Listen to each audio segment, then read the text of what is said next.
Naniniwala ka ba sa kasabihang, life is short and the world is wide? Sabi nga nila, mamasyal ka na habang kaya pa ng tuhod mo. Paano kung busy sa trabaho? Paano kung walang time? Daming dahilan. Pero paano natin makikita ang ganda ng mundo kung laging nasa isang lugar lang tayo? Kaya naman, tara na at mamasyal. Good day mga Makadaw! Tara, samahan niyo kaming silipin ang ganda ng Puerto Princesa City, Palawan. Day 1 muna tayo. Alas 8 pa lang ng gabi ay nagbiyahe na kami galing Bolinao papuntang Manila dahil kailangan nasa airport na kami ng alas 2 ng madaling araw. Actually, ang biyahe namin ito ay surprise. Pa-birthday namin kay Mama. Matagal nang nabook at schedule pero sinabi lang namin mga 2 weeks before the flight. Ayan, ito ang eroplanong sasakyan namin. At since first time sa eroplano ni Mama, excited na rin siya mag-picture kaya dito nakapag-hello pa si Ate Lindel sa camera.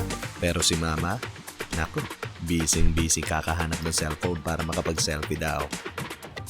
Nasa humigit kumulang 1 oras rin ang flight papuntang Puerto Princesa. Paglapag ay sinundo na kami sa airport ng aming tour guide na si Miss Raquel dahil uumpisahan namin ang araw na ito sa city tour. Una kong napansin ang mga astig na tricycle dito. O diba? Akala mo 4 wheels. First destination, ang Baywalk. Wala pang masyadong tao dahil maaga pa pero buhay na buhay ang lugar na ito sa gabi. Trivia tayo, kaya raw Puerto Princesa dahil ang ibig sabihin ay Princess of Ports. Aba, busy rin magpicture sila Ate Lindel at si Mama. Pagkatapos ay dumiretso kami sa Plaza Cuartel.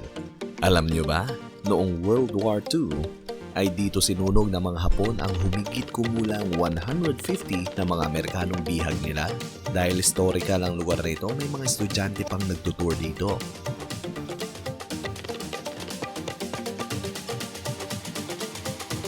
At sa tabi lamang ng Plaza Cuartel ay ang pinakamalaking simbahan sa buong Palawan, ang kanilang cathedral. Hindi ko na nakuna ng video pero dito may mga badyaw rin na lumalapit sa amin para magbenta ng mga perlas. Biro nga ni Miss Raquel, good jaw na raw sila kasi dati nanlilimos lang sila. At habang nasa biyahe papunta sa next destination, napatanong ako kung nasan ba yung Palawan Pawn Shop nila. Saktong nadaanan namin itong buong building na ito ang main branch ng Palawan Pawn Shop dito. On the way ay mas napahanga na naman ako. O diba? Ang sting. Mas lowered pa sa kotse yung tricycle, diba? Next stop ay ang Mitra sa Ranch. Tahanan ng dating Senador Mitra. Ngayon ay pasyalan na rin. Meron din silang kabayo. O diba, nauuna pa si Mama, excited bumaba. Siyempre pinatigil ko muna sila kasi masyado silang mabilis. Sabi ko, picture taking muna. Pero video pala. Maraming activities dito. Galing dun sa taas, pwede kayong magparagusgos pababa. Mag-slide. Ayan, upo lang kayo doon sa hinihila ni Kuya. Meron ding hanging bridge, merong zipline. Huwag kayong mag-alala kasi sobra na safe yan minsan. Pero dahil hindi namin mapilit si Mama na mag-zipline, nag-picture taking na lang kami.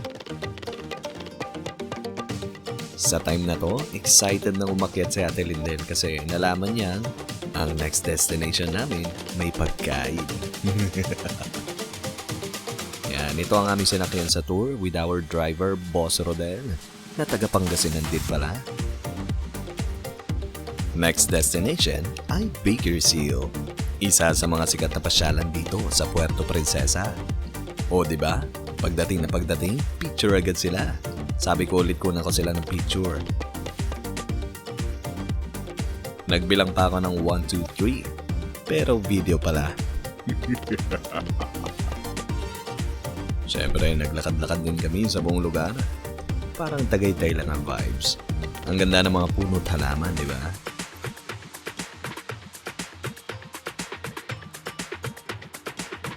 Yan, na-inspire na naman si Mama mag-garden dahil sa ganda ng landscape. Kaya naman todo picture. Meron din mga playing area para sa mga bata.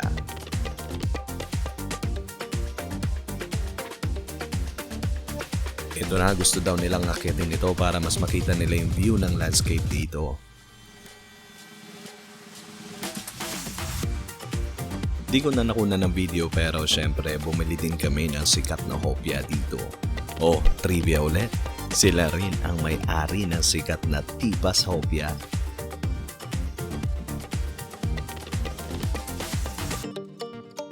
Alright, off to our next destination.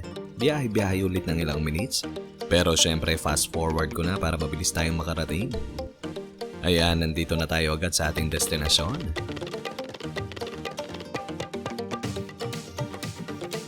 Ang Crocodile Farm. Siyempre, nauna na naman si Mama. Inunahan pa yung tour guide. Excited makakita ng crocs. Pagpasok ng pintuan, bubungad ang napakalaking buto-buto ng buhaya. Ganito naman ang kanilang itlog. Ito naman yung skeleton ng dambuhalang buhaya. At siyempre ang kanyang balat na nasa dingding. Ayan, sobrang laki nito sa personal. At sinilip rin namin itong mga cute na mga buhaya. Ayan, natutulog lang sila dahil nocturnal sila.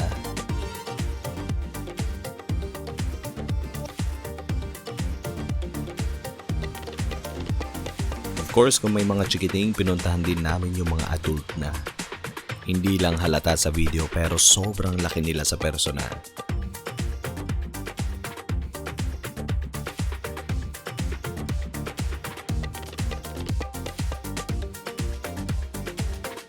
Siyempre hindi pwedeng hindi ako makahawak ng buhaya.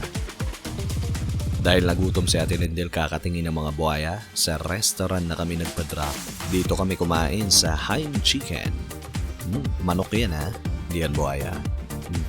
Taway. At syempre pagkatapos kumain, nag-tricycle na kami papuntang Marian Hotel. Well, komportable naman sila sa loob pero problema sa ganitong tricycle, napakababa ng headroom, nakayuko ako ng sobra dito.